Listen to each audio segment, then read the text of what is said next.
Oh, oh, oh, it's a lovely war. It's a lovely war. Wouldn't be a soldier, eh? Oh, it's a shame to take the pain. As soon as Reveille is gone, we feel just as heavy as lead. John Mullen, vous êtes l'auteur de la chanson populaire en Grande-Bretagne pendant la Grande Guerre 1914-1918. The Show Must Go On. Donc c'est paru à l'Harmattan. Pourquoi avoir choisi ce sujet? Bon, il a été édité des milliers de livres sur la Première Guerre mondiale et l'expérience britannique. C'est le premier qui parle de la chanson populaire. Ces chansons ont été oubliées. Alors j'ai déterré un millier de ces chansons pour essayer de voir de plus près quelles sont les attitudes populaires, à la fois envers la guerre et puis envers la vie sociale, les relations hommes-femmes, le racisme, plein de sujets qui apparaissent dans ces chansons. Alors la chanson était très populaire à cette époque, pourquoi? Bon, comme de toute époque, aujourd'hui, on a nos MP3 et nos YouTube et autres radios. À l'époque, c'est avant la radio, donc le gramophone à cette époque est uniquement pour les gens aisés. Et alors, les gens ordinaires, qu'est-ce qu'ils ont? Ils ont le musical le soir, donc c'est le théâtre de variété, quelque part très différent en Angleterre qu'à Paris. Le musical à Paris, bien sûr, très connu, mais le musical anglais, plus comique, ne connaissant pas l'amour tragique et tenant parfois du cirque. On a en même temps des exhibitions de monstres humains, entre guillemets. Voilà, donc il y a d'un côté donc, le théâtre de variété et de l'autre côté les partitions qui se vendent par millions pour chanter autour du piano à la maison. Vous analysez des centaines de chansons, vous pouvez nous citer des exemples? Oui, bien sûr. Alors, il y en a une dizaine qui sont encore connues en Angleterre aujourd'hui, ce qui laisse 990.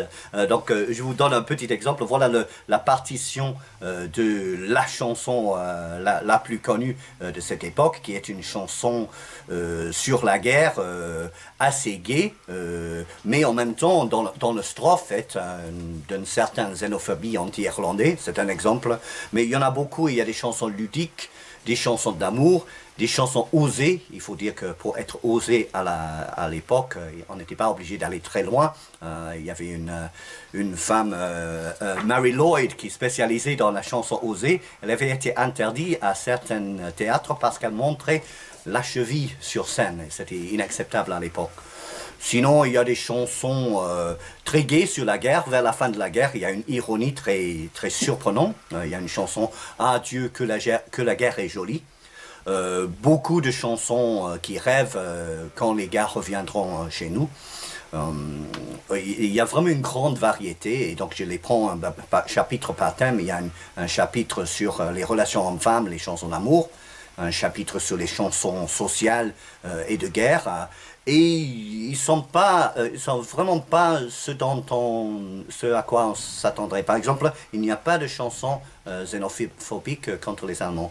Xénophobe, pardon, contre les Allemands, ce qui m'a beaucoup surpris. Alors j'espère qu'il y a quelques découvertes sur la culture populaire et sur les attitudes populaires qu'on n'avait pas avant. Vous parlez aussi des chansons inventées par les soldats dans les tranchées?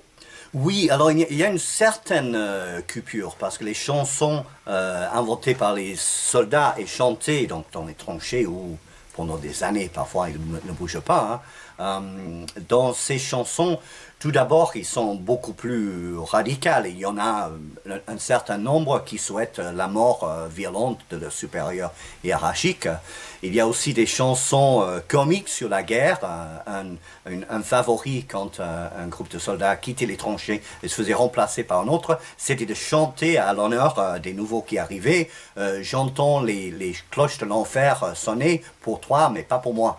Alors, c'est un humour noir très lourd et, comme je dis aussi, des chansons contre les hiérarchies. Il y en a même un qui nomme le général en général qu'il faudrait fusiller, dit la chanson, et que personne ne pleurerait s'il était fusillé. Oh, oh, oh, it's a lovely war. It's a lovely war. Wouldn't be a soldier, eh? Oh, it's a shame to take the pain. As soon as Reveille is gone, we feel just as heavy as lead, but we never get